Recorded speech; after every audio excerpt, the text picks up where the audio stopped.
Hello, everyone, and welcome to Office Hours. It is Tuesday, and as we do every Tuesday at noon Eastern, 9 Pacific, we're here to answer your questions about Alexa development. I have Jan Kao here with me today. Jan, thanks so much for joining me. Thank you for having me today. Certainly. So what we normally do spend this hour is answer questions from folks that are here on LinkedIn and Facebook and YouTube and Twitch. And we don't have any questions yet. So I thought I'd ask you, how are you doing? Are you surviving the pandemic? Everything going well for you? So far so good. Lately the weather in Seattle is pretty good, so I'm enjoying the weather quite a bit Yeah. here. Yeah. So as far as the pandemics, still trying to be like stay at home most of the time, trying Yeah, to be safe for the family and friends. So yeah, doing that's good. Have you okay. gotten the vaccines yet? I just got the first dose. Very good. I had my Yeah. second one a couple weeks ago. So as of this Nice. past Friday, I'm officially vaccinated, I guess. Um, Nice. yeah, it's good. But I mean, it's still one of those things that you still have to be careful around people. You still have to wear masks. I think it's good that we're doing some of those things, but it's the world's not just going to go back to normal. Unfortunately, I don't think. Yeah. All right, so we Unfortunately, have that's our it. first question from Imatrajeev, who says, "This is on YouTube. How can we capture an utterance?" So I think the question that this person is asking is, how do I see the words that a user said? And for that, I have two answers. The first is that's not really possible, and that's by design. For security and privacy of our customers, we don't allow you to just get an utterance directly from what a user said. But that being said, there are special exceptions to that. The first is if the user says something like, let's say you have a movie skill and they want to tell you what movie they want to watch, and they say, I want to watch Star Wars. You can define slots that will allow you to identify what movie they said and actually capture the words Star Wars. Now, you don't get the other words, the I want to watch or whatever they may have said, but you can get the word Star Wars. So that's the first step. The next step is if you have very specific situations in which you need to capture a user's utterance, and you have to lead them a little bit. They have to have a opening phrase to go with it, but you can use a slot type called the search query slot. And this search query slot allows you to capture all of the words that a user said. The catch with this is that you have to have some kind of lead-in phrase. So to use the TV show Jeopardy as an example, they might say something like, "What is a taco stand?" Right, and that "what is" the lead-in to then whatever it is that they want to say. And so there's lots and lots of examples of this being used, but the idea there is that you can use the search query slot to capture what a user says, but you have to do it with a preceding phrase, basically, is how that works. Do you have any other thoughts on that, Jan? I agree everything that you just said. Unfortunately, that's not possible to do to capture the whole utterance right now because we care about the privacy and Right. security a lot. But I agree. When you design the interaction models, you can maybe just make an make a suggestion to user like what you can say that you expect. Then that way you can have the utterance that you are expecting for your Right. skill. Yeah, I think that makes sense. That I completely agree with you. So that is the question was, how do I capture a user's utterance? And what we just described is the answer to that question. So great first question. Thank you for that, Imatraji on YouTube. I see we've got a bunch of our old friends here. We've got Hawk 2000 and Trade Last and Startup is here. A couple of names that I've seen a few times, like Mega Terespa, Fabio William Oliveira is here, Abdel Ghanem, Radain Neek is here. So welcome, everybody. And if you have any questions for us, we would be more than happy to do our best to answer them for you. That is the point of this next hour, is to answer questions. So as much as Jan and I would like to just talk to each other and tell stories and all that, ultimately we're here because we want to answer your questions. So let us know how we can help. In the meantime, I'm going to have a little caffeine.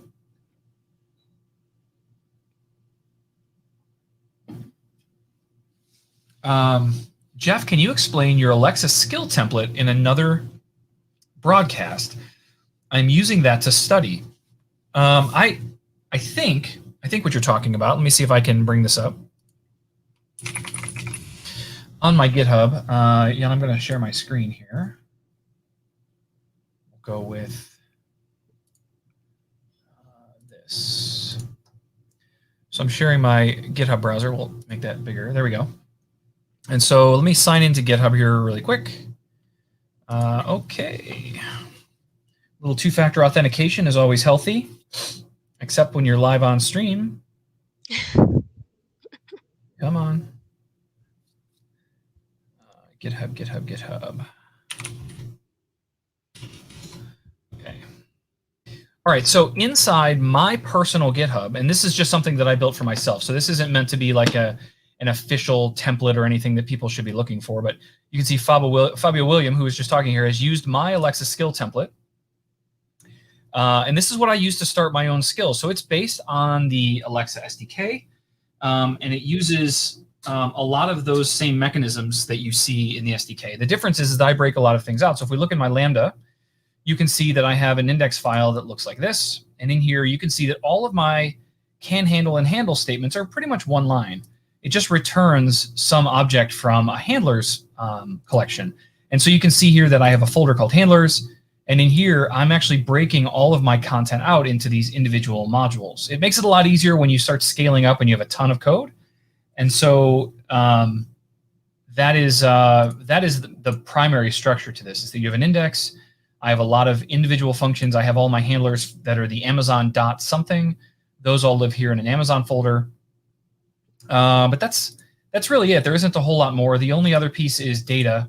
I often talk to Airtable, and so this uses node fetch to talk to the Airtable API in order to call out and get the information that I need directly from Airtable. So that's what the three segments are, really, but this isn't that far off really from the sample code that you get just by starting an SDK. So hopefully that helps, Fabio, but I think there's a couple of nuances, like my helper file.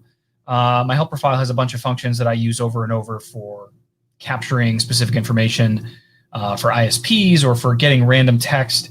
I have a function that will allow me to change a voice just by passing a poly voice in. So if I want to use some other voice, I can just wrap all of my content in that, and it comes back. So there's a lot of little helper functions here as well, but those are pretty self-descriptive. So hopefully that helps a little bit. We'll stop sharing screen for now, but that's kind of a cool little thing that I guess maybe I hadn't shared with you, but that's too many windows open. That is my skill template that I use. All right, back to the chat. I got my monitors are all out of whack here. I gotta fix this. There we go. Can't even see the edge of my screen. Okay, so back to the comments. Hello from Columbus. We have somebody named Enabled on YouTube. Hello from Columbus. I'm in Columbus. Welcome. I don't know who you are, Enabled, but we should meet sometime. So Amatrajeev wants to know if we can edit, alter, or see the code for skills built using blueprints. No, I don't believe that they've published the blueprints code. Do you know anything about that? I'm not entirely sure, but I don't think. Yeah, I don't remember seeing any code from the blueprint specifically. So my guess is that is not available someplace. B. Bethry says, are there any current books on Alexa to help with learning to build skills? There are a few books out there, but I don't know that I know any of them well enough to offer an endorsement and say, hey, you should definitely read this book. But there are some fantastic tutorials. If you just go to developer.amazon.com and you jump over to, oh, I went too far, hold on. If I can get the right URL here for you to start. So I go here. I know you can't see my screen. Just give me 1 second. I want to make sure that I get you to the right place.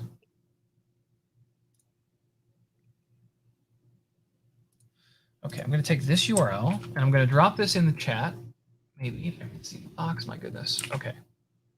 I'm sending this out to everyone. This is kind of where I recommend people start. There's lots of great information. There's good tutorials. There's videos. But this is this is kind of the place that I would start if I was looking to get started. All right.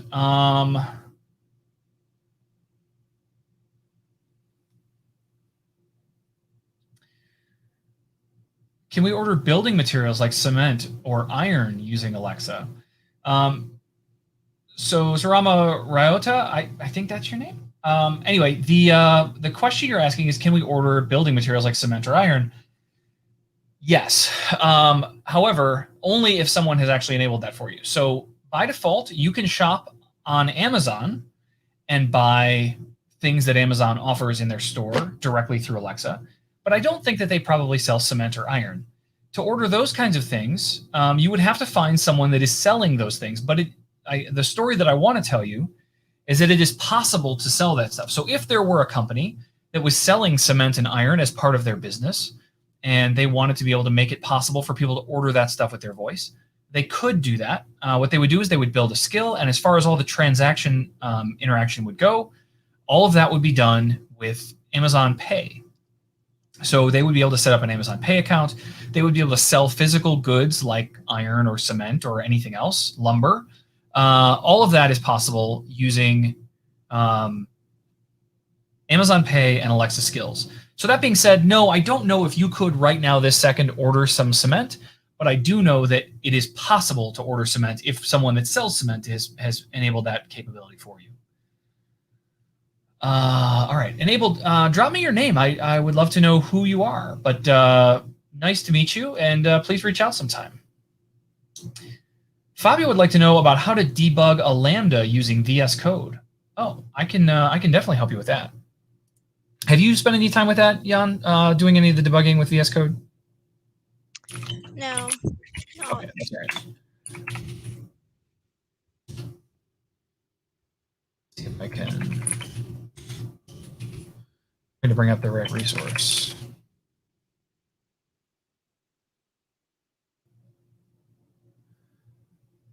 Okay, so this is where I'm going to start, everybody. This is a really long URL, but you can click on it and go. Too many windows. Come on. This is getting started with the Alexa Skills Toolkit. And in here, it talks about testing skills and debugging and stuff like that. But I can show you really quickly. I'll share my screen again.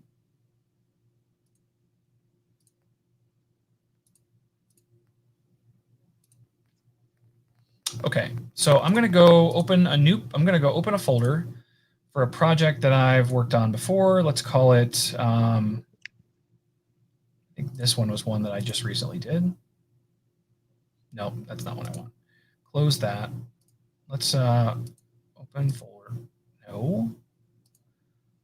Open folder. And the one I want is this one. Okay, so one of the things that you can do in VS Code is set up local debugging. And so the instructions are on the website that I just sent you, but you can see here that I can just run, well, let's take a look at my code first. So you can see that in here, I have all sorts of stuff going on. I have inside my Lambda, I have all of these folders, all this code. This is a huge casino style skill. And normally the way that people think about this is they want to be able to push all this stuff up to their Lambda in AWS and then start debugging. And my recommendation for everybody is actually to do it locally. And the way that you can do that is by setting up, let me show you the folder. VS Code. Yeah, this VS Code launch JSON. There's an example of this in the documentation. But basically, you're going to say, hey, I want you to be able to run Node locally here on my machine as if it's the endpoint. And it actually lets your Alexa skill know in the cloud that the endpoint for your skill should be here locally. And so when I do this and I say debug Alexa, you can see that it's actually firing my skill up and it's going to run for 1 hour. And now if I try to interact with this skill, you will see, I'll even do this from the console. So if I go to the developer console, you can't see right now, but I'll show you how this works. If I go to this one, I believe it is, we'll find out in a second, and go to test and say open Chatsino. Welcome to the Chatsino. That was not it. Now I have to know which project it is. Probably this one.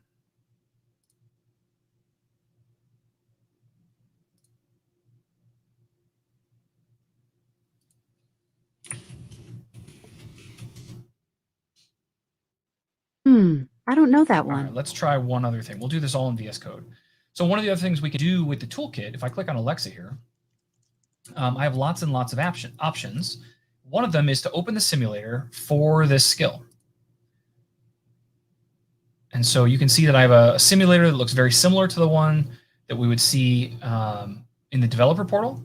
And so what I can do here is turn development on, and then I can say open Jeff's. What I want you to see is that you can see that my entire request is now coming through right here. We can see the JSON input, the JSON output, all of that stuff is happening right here in VS Code. But then on top of that, it's actually running the Lambda code that I have here locally on my machine. It's not making a call out to AWS. I didn't have to deploy any of my code. And all of that stuff happens here locally on my machine. So it's kind of cool. I mean, I find it slightly inconvenient, honestly, that I have all these different windows, but you can do everything directly inside VS Code without ever leaving. You have the simulator, you have the Lambda running here locally. You can even see things like device previews. If there was visual content to show on your screen, all of that stuff would run here as well. So hopefully that's a quick look at that. But that link that I shared, just look up the VS Code toolkit for Alexa, and you guys will find everything you need to get started. There's some great tutorials. All right, so that's that answers that question, hopefully, on how you debug locally. Let's see. I've noticed invocation names sometimes allow the, for, etc. Is there a reason why sometimes certification allows this, but in the documentation it says not to do this? I think the catch is you're allowed to use things like the and for. I just don't think you can use it as your first word, your leading word. Jan, do you have any thoughts on this? This seems like a certification thing you might have run into. Yeah, let me pull up that documentation that lists all the requirements first. I want to double check before I.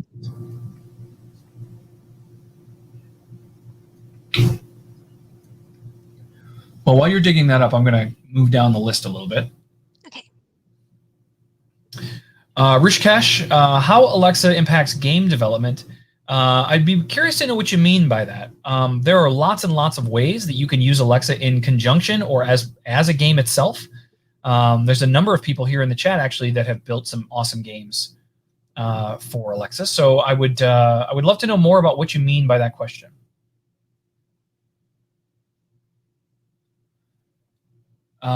Startup wants to know if Alexa skill programming with Cantonese or Mandarin is possible.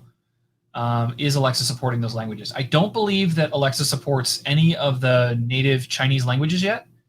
And I don't have any roadmap for you. That's not something we chat about on here. So I don't know anything about supporting Mandarin or Cantonese, but I know that our plan is to support all of the languages eventually. So that's the good news. Now, when that actually happens, I do not know. W. Giorgio says, I had an experience last week when I sent my skill to certification. I got it back multiple times with the same problem that was existing. I had requested they put a timestamp so they could see the error and popped up during that time because every time I tried to diagnose that error they were getting, I couldn't reproduce it. They haven't sent me a timestamp, so I have no idea how to fix something that isn't happening for me. We'll also discuss that with you. Maybe we can open a support ticket or something to get that figured out.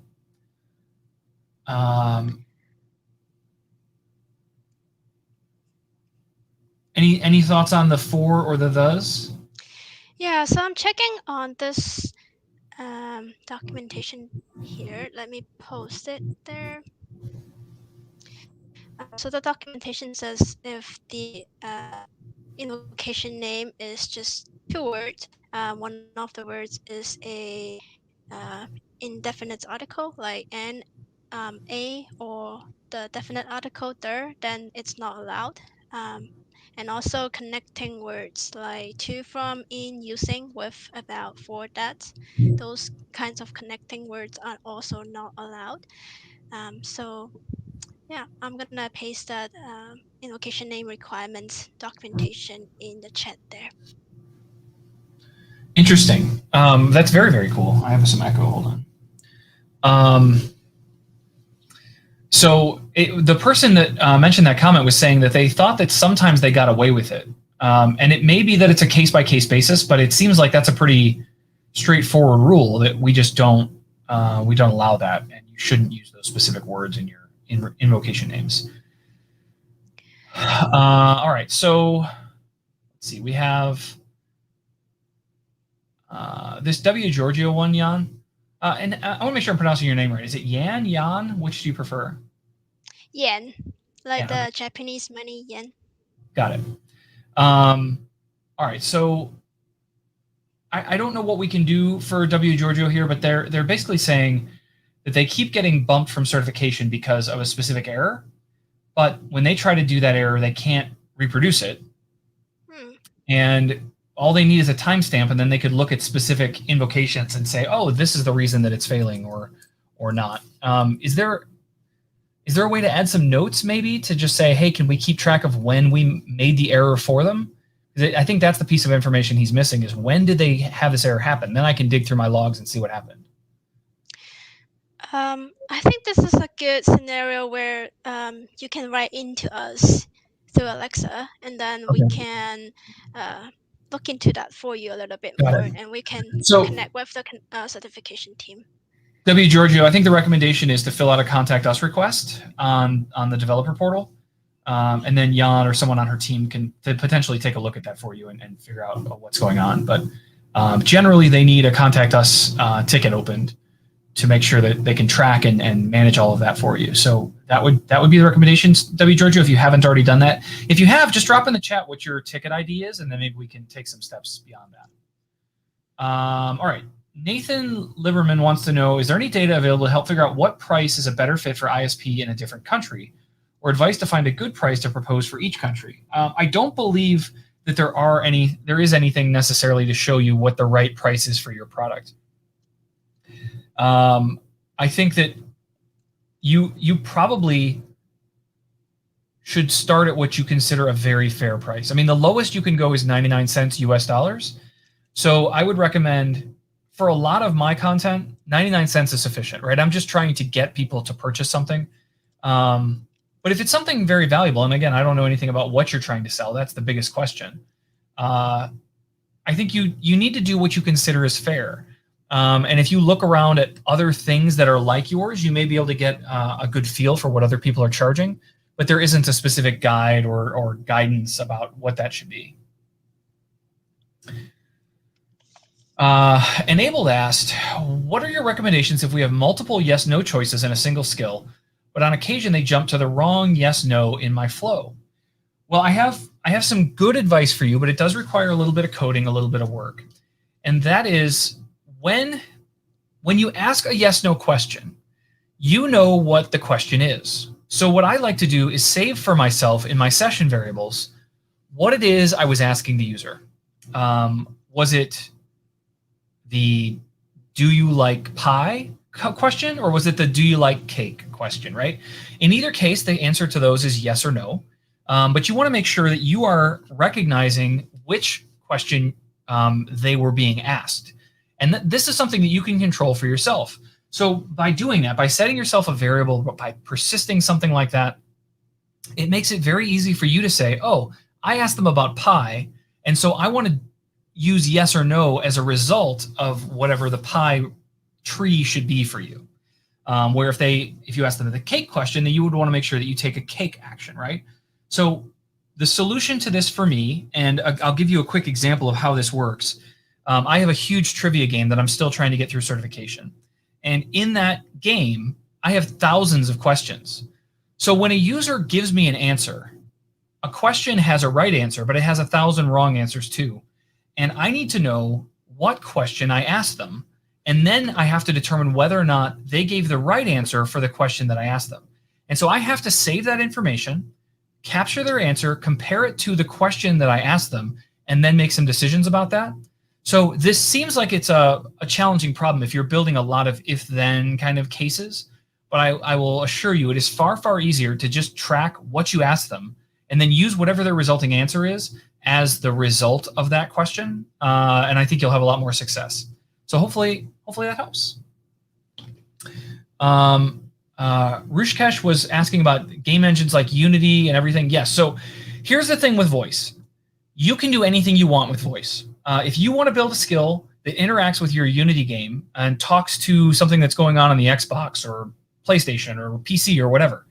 You can 100% do that. And the reason is because the way voice works is the user says something, and then a command is executed in code that you write. And in that code, you have the ability to do anything. If you want to make a call to your game's API or to your database, or to give the user some more equipment or more money, there are some fantastic Xbox games that have Alexa enablement, so that as you're running around the world, you can easily just say, like, switch to my sword, right? And so you put your axe away and you pull out your sword, or you put your shield away or whatever. It's a way to change your loadouts just with your voice while you're still running around the world and having to like stop and hide and change all of your equipment. You can quickly and easily do that kind of stuff.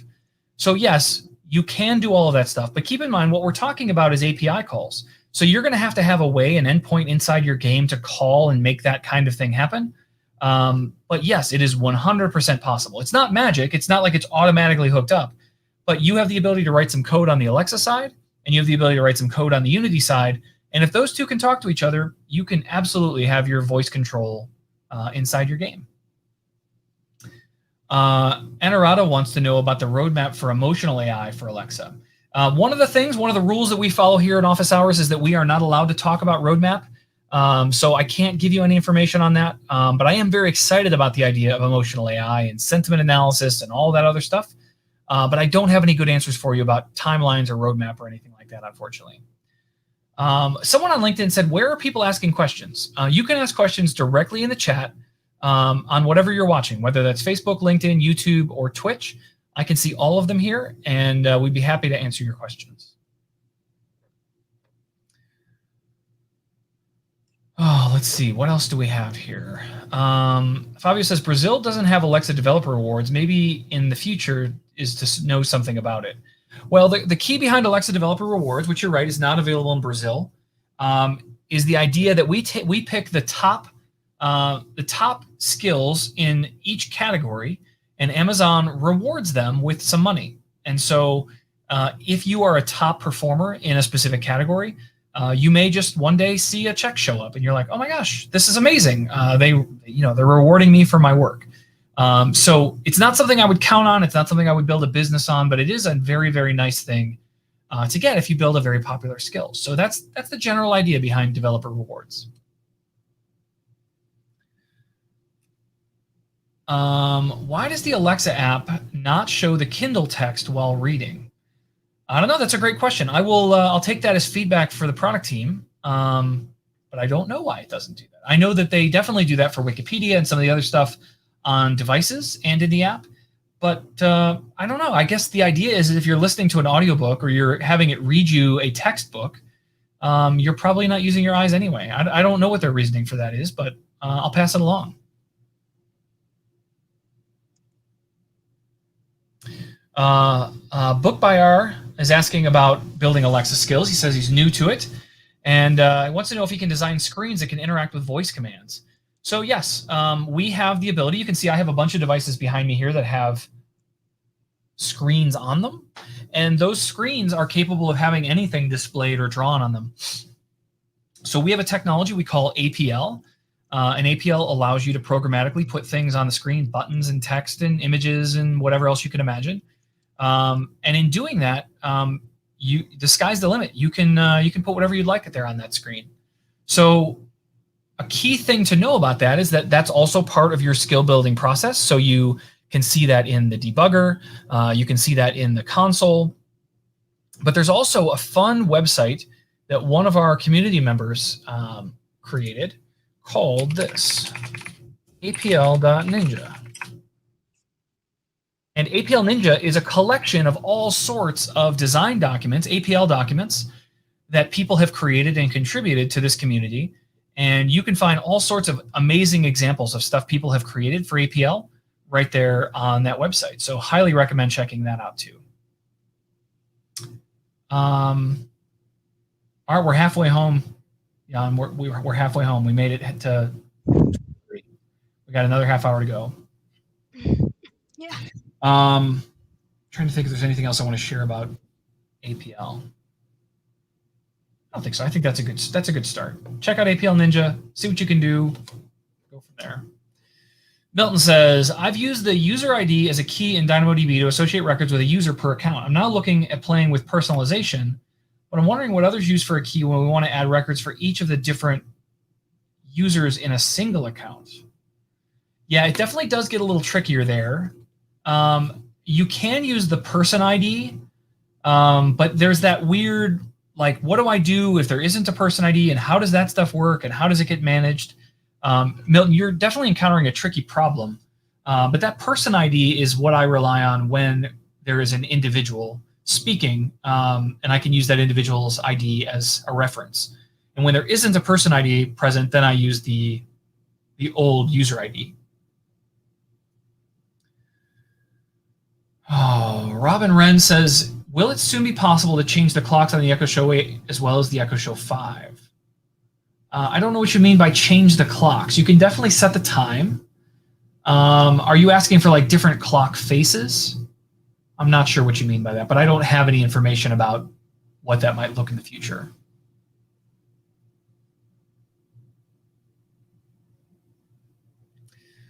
Martin Peston is asking, I'm writing an Alexa skill that controls a telescope. That's pretty cool. It's almost completed. How do I get Alexa to understand special words such as star names? Well, I can think of a few ways, but primarily I would recommend building a custom slot of star names. That's probably where I would start.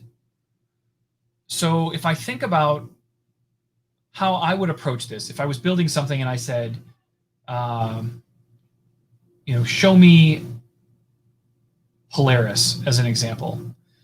So Polaris and all of the other star names, I'm sure there's lists of those everywhere, but you should just be able to create a simple slot type that has a list of most of the star names. It doesn't have to be all of them. And then Alexa should be able to infer if people use star names that aren't in your list. Based on machine learning, she should be able to infer that, hey, they're talking about a star name, and that matches this list, so I'm going to give them this value that the user said. That is the approach that I would take. It sounds like you've already built most of your skill, though, Martin, so I'm assuming you've built slots before.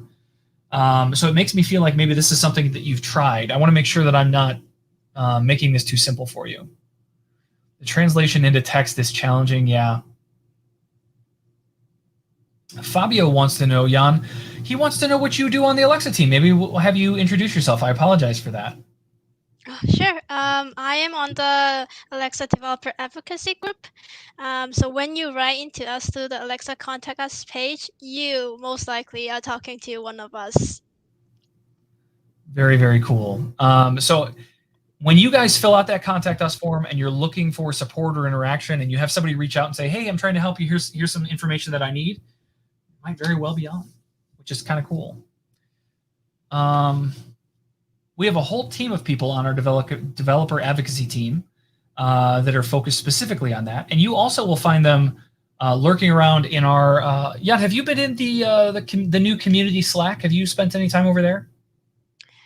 I think I've seen it, but I have not actively been in it. That's okay.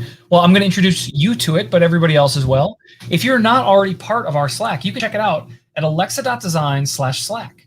And on that Slack is, I think we're now over 800 developers that are there asking questions, engaging, helping each other, supporting each other, introducing things like APL Ninja to the community.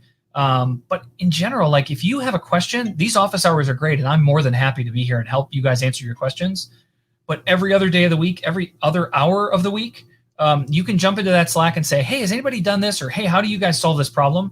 And I guarantee before I even have a chance to see it, you'll have an answer. It's become quite remarkable how helpful and wonderful this community has been. And there are folks like Jan and myself from Amazon that are there all the time as well. So we're doing our best to offer you guys the kind of support you're looking for. But if it's something serious, if it's more direct and you need personal individual help that you're not getting there, that's what our Contact Us form is for. And so that is where you'll get somebody special like Jan that can jump in and really dive deep with you to get you where you need to be. So alexa.design/Slack. Make sure you join up, chime in, introduce yourselves, welcome. People will welcome you. But like I said, it's a great welcoming community. Don't feel intimidated. Don't feel like you don't know enough. It's a great, great place. All right. Jan, do you have Startup wants to know are you on any social media? They were asking if you're on Twitter. They would like to follow you. No, I'm not. No, you're not on Twitter. Okay. No social media for Jan. That's okay. Good to know that somebody wants to follow me, though. Yeah. Well, I mean, they want to know what you know, right? And so that's like Twitter for me is a big part of how I do my work, because there is a huge community of people out there, and with the right hashtags and with the right network, anymore, my wife will ask me some random question like, "Hey, what's the best one of these things?" And I'll be like, "I don't know. Let's ask Twitter." And I'll just ask the question, and within a few minutes, we have 10 or 15 responses, and it's like, "Oh, let's go with that one. That's the one everybody likes." So there's a great benefit to Twitter, I think, in just being part of that community without letting yourself like fall into spending 8 or 10 hours a day on there. Can't do that.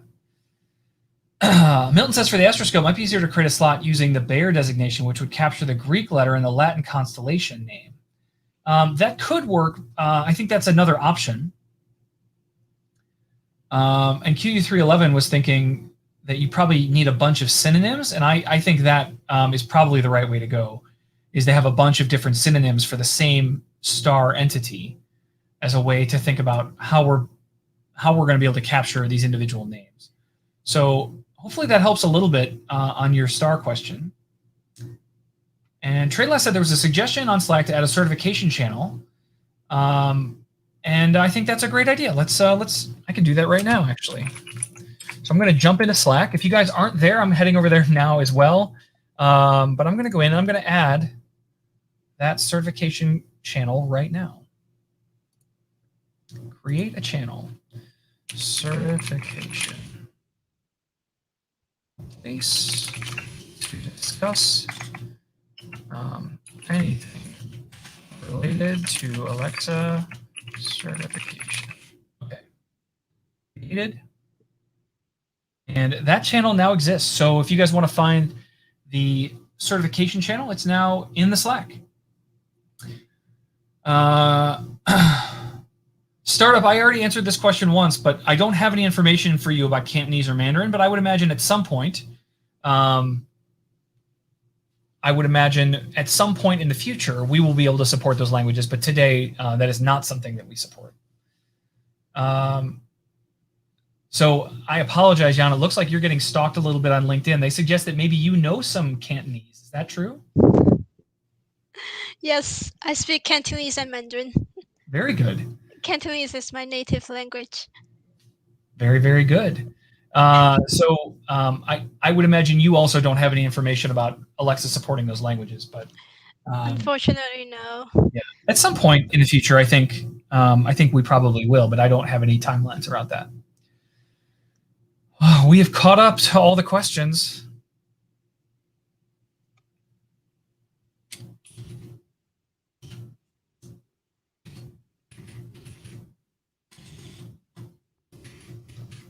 I see TradeLast just joined the certification channel. Welcome, welcome. What else do you guys have for us today? We still have 20 minutes or so. Happy to answer any other questions you guys may have. Hopefully this is helpful. I feel like we've not dodged too many questions today.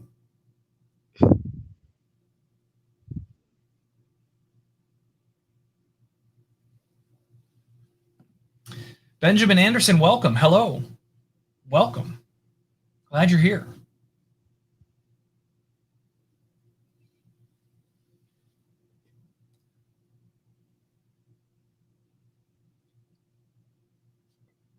Well, let's get to know you a little bit since we're waiting for questions. What is your favorite thing to do with Alexa, Jan? Oh, I have a daughter, so I would love to play her some music, and Alexa is a good way to play some music for her. Oh yeah. How old's your daughter? She's 1 year old. Oh my gosh, 1 year old. That's so fun.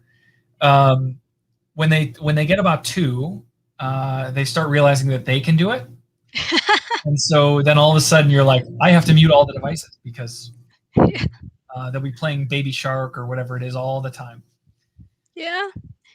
I even use Alexa to turn on the Christmas tree lights automatically. And every time I say, Alexa, turn on the Christmas tree light, and she will look at the tree and say, oh. Oh, that's wonderful. Those are the fun little things that we don't spend enough time talking about. It's just that little moment of joy you see in a child's face, or even in an adult's face. Like, how did you just do that, right? My mom lives about 2 hours away from me, and I do a lot of streaming on Twitch, and so she's seen this crazy backdrop I have only on camera. And so they came to visit because we're all vaccinated now last weekend. And she goes, "Can I see the studio? Can I come in and see like what it looks like?" And I was like, "Yeah, come on in." And like, I showed her all the lights, and I was like, "Yeah, and all of this is voice enabled. I turn all this stuff on just with one command." And like, her whole head was just like exploding. I can't believe all this stuff that works. And I mean, the amount of equipment I have here in front of me, cameras and teleprompters and microphones and lights and PCs, it's crazy. Yeah. Let's see. Is this streaming on any other platforms than Twitch, YouTube, and LinkedIn? Yes, it's also broadcasting on Facebook, TradeLast. Good question. B. Bethry asks, how many people are on the Slack Alexa community? Just curious. I think we just got over 800, but it's only been around for 2 months. So that's pretty good for the first 2 months. I would expect that we're going to cross 1,000 here pretty soon, hopefully by the summer. But yeah, it's a good community of people. I really enjoy spending time there. Alex wants to know if would tomorrow have been the official date for the next APL Power Hour? Yes, it would have. For those of you guys that don't know, you may have seen Greg Bullmash here on the office hours from time to time. But Greg's last day at Amazon was last Wednesday. He found a new job doing some amazingly cool things. And so he no longer is on my team, which makes me super sad. But yeah, so there are no more APL Power Hours for the time being, primarily because I just can't do it all. But as far as evangelists for Alexa go, you're looking at it. I am the one. That's it. And so one of the things that I will mention to all of you is that if you go to Amazon.jobs, there are tons of Alexa opportunities here at Amazon. And so if you want to be on the Alexa team, if you want to help be a program manager or a marketing manager, or you want to be a software engineer on one of our product teams, or you want to get involved with marketing or evangelism or whatever, there are opportunities across the board. Amazon.jobs, take a look, search for the word Alexa. There's like 2,000 something openings. Can't emphasize enough that there are opportunities for people. So make sure you're checking that stuff out.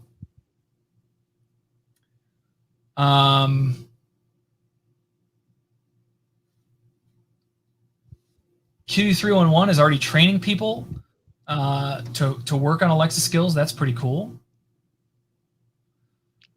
He said he was blown away when he saw Twitch on Alexa. By the way, you can watch our Twitch show right now on your device, which is pretty cool. B. Bethry, the Highlander quote, "There can be only one." It's not like that at all. We've just had some amazing opportunities pop up for people, and we haven't had an opportunity to fill the roles yet. So my hope is that very soon we will be able to add to our team and grow this, because I don't like working by myself. I like having a team to bounce ideas off of and collaborate with and do all that stuff. That's why having folks like Jan here is fantastic, because we get to bounce ideas and share and you know, it's more than just what I know or just what she knows. We get to know even more than that.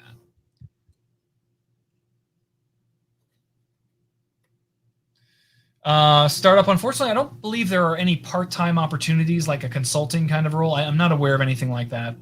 These would all be full-time roles for the most part.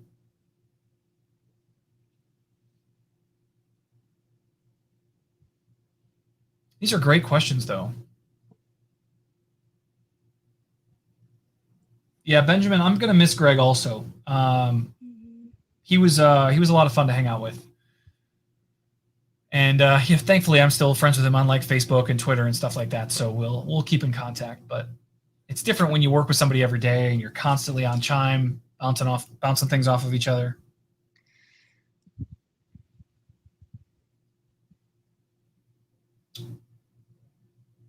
If you guys don't keep coming with the questions, we can end it early too. Like I'll give everybody some time back, and we can call it a day.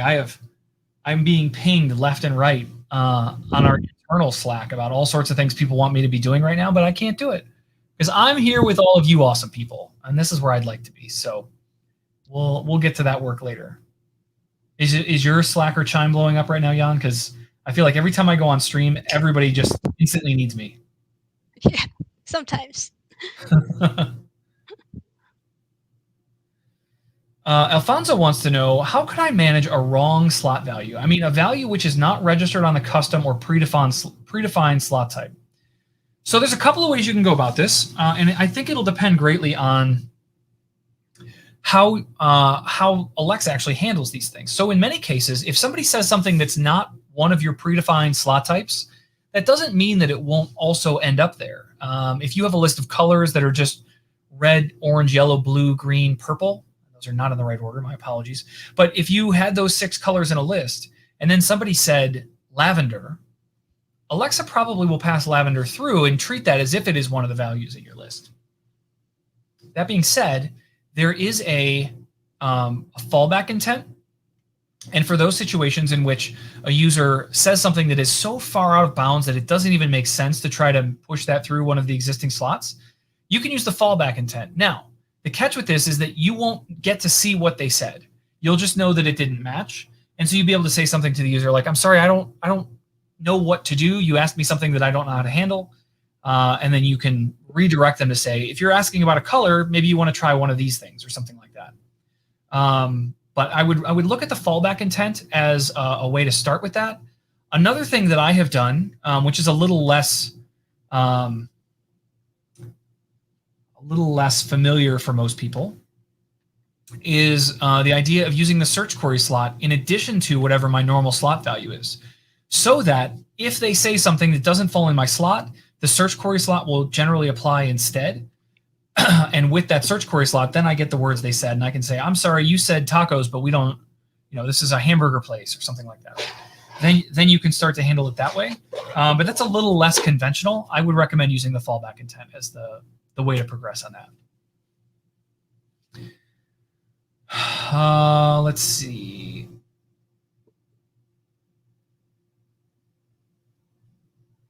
The emotional AI. Let's see, Steve. I can go back and find where the person was asking. I think it was YouTube, though. I thought it was YouTube. Emotional AI. Where was that?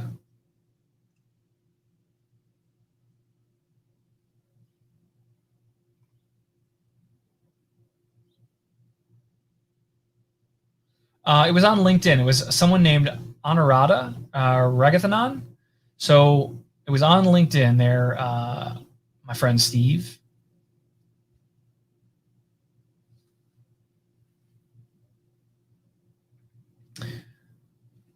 Let's see. What programming languages are useful for knowing how to develop Alexa skills? Well, I generally recommend working in the language that you're the most comfortable with, the most familiar with. But the ones that we have the most samples for are generally Node, which is JavaScript, and Python. Those are the two that we have the most complete examples and samples for. We do also have a great deal of documentation for Java, if Java is a language that you prefer. And there is a fantastic SDK that is third-party. It's not supported by Amazon, but I've verified it. It looks fantastic for C#. If you're a .NET developer and you like C#, someone from Microsoft has created, his name's Tim Hoyer. If you guys haven't met him before, he works on the .NET team over at Microsoft. He has created a C# SDK for Alexa as well, and he keeps that up to date as we make changes. So those are the 4 languages that I think are probably your best bet. But that being said, you can write it in any language. It's just you're not going to be able to lean on SDKs. You'll have to handle the incoming JSON raw and be able to interact with that. So you may end up building your own SDK just for yourself, but very, very possible to build it in any language. But the easiest ones to learn would be JavaScript or Python. Q311 wants to know if I saw the Groot robot that Disney just made on YouTube. No, I haven't seen that, but now I feel like I need to open a browser and go to YouTube, go to Groot robot. Oh my goodness. And it walks? Are you kidding me? Whoa. Just because this is all copyrighted information, I'm not going to put this on screen or play the audio or anything. But You guys are going to want to go check that out. That's amazing. If you like Marvel at all, you're going to like seeing a little baby Groot walking around. Is it possible for Alexa to receive a text message from another computer? Not probably in the way that you're thinking. But that being said, you could set up a service where a user could text a message into the skill or into your back end, and then Alexa would be aware that that text message came in and be able to interact with it potentially. But no, you couldn't just send a text message and like have Alexa respond. It doesn't really work that way.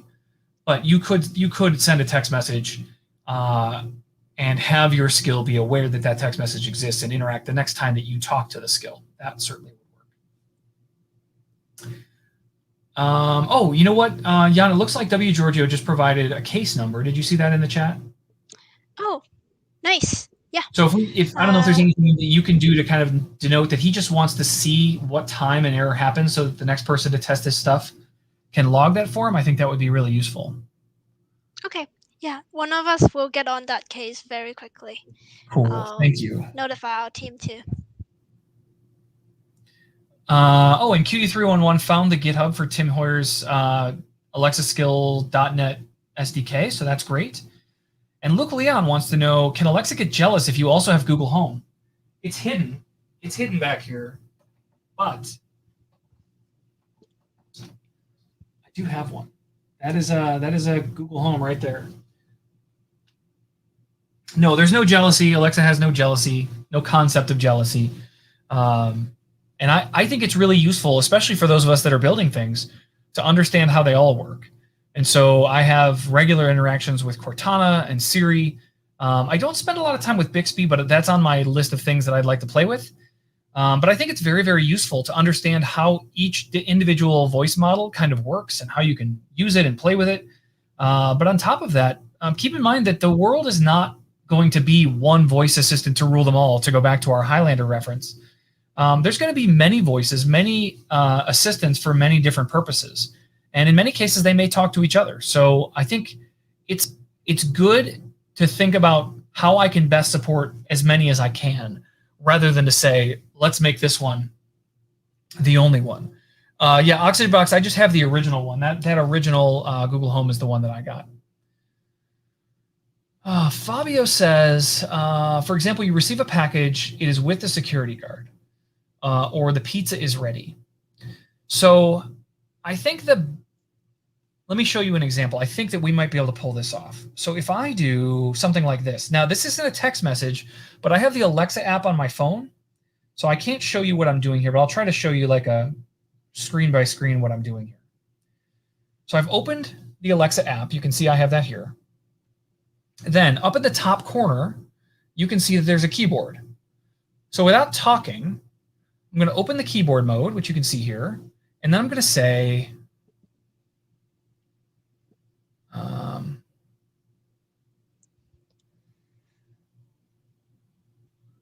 not going to tell you what I'm writing. You're just going to hear it. So I will tell you. I'm typing in. Let's see if you can see that. It says, announce, Fabio asked a great question. All right. So I'm going to hit send on this.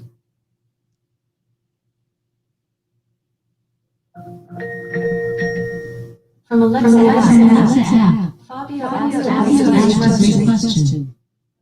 Okay, so you can see that I got my device to say something by typing something into my phone. If that's what you're going for, you can use the typing mode on the Alexa app as a way to announce things on your devices. You could also send, like you could announce to a specific device. You could start music playing, like any of the commands you would normally do with your voice. You can do them all through that keyboard mode on your phone. So if you guys didn't even know that exists, I recommend checking that out. But that's a way to do exactly what you're kind of describing, Fabio. The challenge is that you're still talking about somebody like a third-party service sending a message in. And for that, for things like pizza is ready or you received a package, there is a notifications API that you can use. But you don't get the device to just announce things. What will happen instead is that you'll get a yellow ring or a yellow bar on your device, and it lets the user know that they have notifications. But it's still up to the user to say, hey, what are my notifications? And then it'll tell them, hey, your pizza's ready or your package has been delivered. So hopefully that's a helpful little tutorial for all of you there. Have you played with that keyboard mode before, Jan? I think that's kind of a fun thing to do where you don't want to talk, but you can make all your devices do whatever. That's actually something that I learned today from you. Nice. I'm glad. All right, we only have a couple minutes left. Is there any plan to support calls between Alexa and other devices like Google Home or Facebook Portal? Well, Facebook Portal is using Alexa, so I imagine you could make calls between Alexa devices and Facebook Portal. But for Google Home, I would imagine that in the future, yes, at some point there will be that kind of compatibility. We are part of the Voice Interoperability Initiative, and the whole point of that is to allow all of these individual devices to communicate and be compatible with one another. And you'll see this especially with our Alexa Custom Assistant technology, where somebody like BMW, the car manufacturer, wants to have their own voice, their own personality, their own wake word inside their cars. So you can just say BMW instead of something like Alexa or Google Home or Hey Google or whatever. But the car assistant only has the scope of what's going on in the car. But if you were to ask that assistant to open your garage door, it might say, oh, I'm going to have Alexa do that for you. And then it hands off that command to Alexa. That's the interoperability. And Alexa says, oh, I'm going to open your garage door for you, and takes care of it. Right? So that kind of stuff is actively being worked on. And we are a big participant in VII, the Voice Interoperability Initiative. So yes, I know at least from the Alexa side, we are a big fan and really endorse this concept. Whether or not everybody else will participate and play nicely is entirely up to their businesses, but we are actively pushing that forward, yes. Dilip wants to know, can we use Alexa from the C# language? Yes, we just mentioned that a moment ago, and there is a fantastic GitHub repo SDK that you can use C# to do it, but you can write in any language.